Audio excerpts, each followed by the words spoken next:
Pourquoi l'art est-il si important dans nos vies? Nous vivons des vies souvent décevantes. Nous attendons les vacances ou le week-end ou nos soirées, nos sorties pour essayer de vivre plus, de vivre mieux. Nous sommes souvent embarqués dans un rythme frénétique. Nous faisons des choses parfois sous contrainte et nous attendons des moments privilégiés, des moments exceptionnels qui nous permettent de sortir de ce quotidien un peu décevant. Et l'art, justement, a une puissance d'ouverture à l'inconnu, a une puissance d'aventure, a une puissance de transformation de notre quotidien en quelques secondes. Il suffit d'entrer dans une histoire, dans un musée, dans un cinéma, dans un théâtre, d'aller à un concert, et tout de suite, en quelques secondes, on entre dans un autre univers. L'art métamorphose nos vies. Comment peut-on aborder une peinture ou une sculpture? L'idée, c'est d'apprivoiser l'œuvre. On la regarde de loin, comme une personne qu'on ne connaît pas.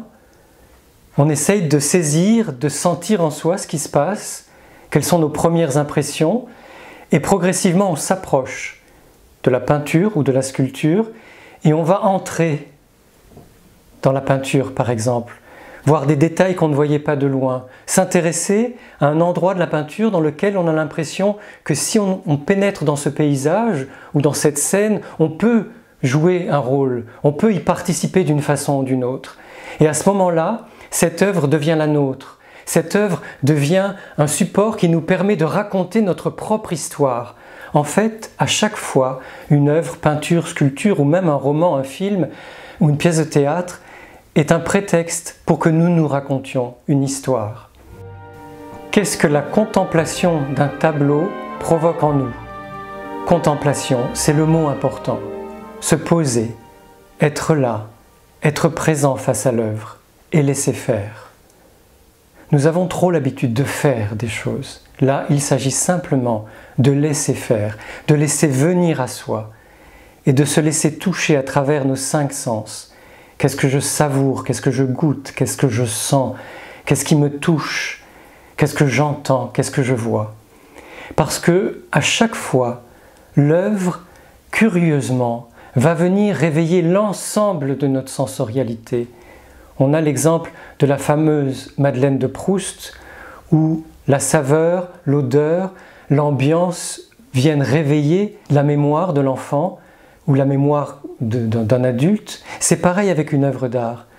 Ça vient titiller nos sens à travers la synesthésie. La synesthésie, ça veut dire l'ensemble de nos sensations qui correspondent entre elles, qui se répondent entre elles. Et petit à petit, on entre dans un bain. C'est comme se baigner dans une piscine ou à la mer. On entre dans un bain de sensations. Et ce bain de sensations va progressivement nous permettre de lancer notre imagination, de voir des images qui sont peut-être des souvenirs ou au contraire des fantaisies, même si c'est une œuvre que nous connaissons déjà. Nous allons à chaque fois vivre une nouvelle aventure. Et l'important, c'est de se laisser porter par cet afflux de sensations pour pouvoir vivre à chaque fois une expérience différente et surtout une expérience personnelle. Dans quelle mesure une œuvre d'art peut-elle nous rendre heureux? C'est justement par ce bain de sensations qui nous amène soit vers des souvenirs, soit au contraire dans l'invention d'une fantaisie, que nous allons pouvoir nous délasser, que nous allons pouvoir nous évader, que nous allons pouvoir sortir de nous-mêmes ou au contraire rencontrer une dimension beaucoup plus profonde, même inconnue, de notre personnalité. Et de cette façon-là, en nous laissant surprendre, en nous laissant aller vers des endroits inconnus de nous-mêmes, nous allons, sans le vouloir et sans rien faire de particulier, connaître un moment de félicité. Sommes-nous tous et toutes créatives ou créatifs? Oui, bien sûr.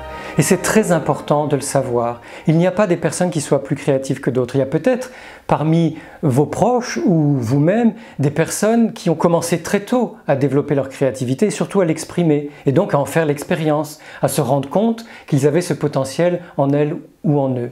Mais chacune de vous, chacun de vous, vous pouvez développer comme vous voulez votre créativité, justement, soit en fréquentant des musées, des théâtres, des salles de concert, soit en dessinant, en peignant, en écrivant, en cuisinant ou en jardinant, en développant chaque jour un peu quelque chose qui vous étonne, qui vous surprend, qui vient de vous sans que vous sachiez pourquoi. Et vous allez vous rendre compte que vous avez un fabuleux potentiel de créativité.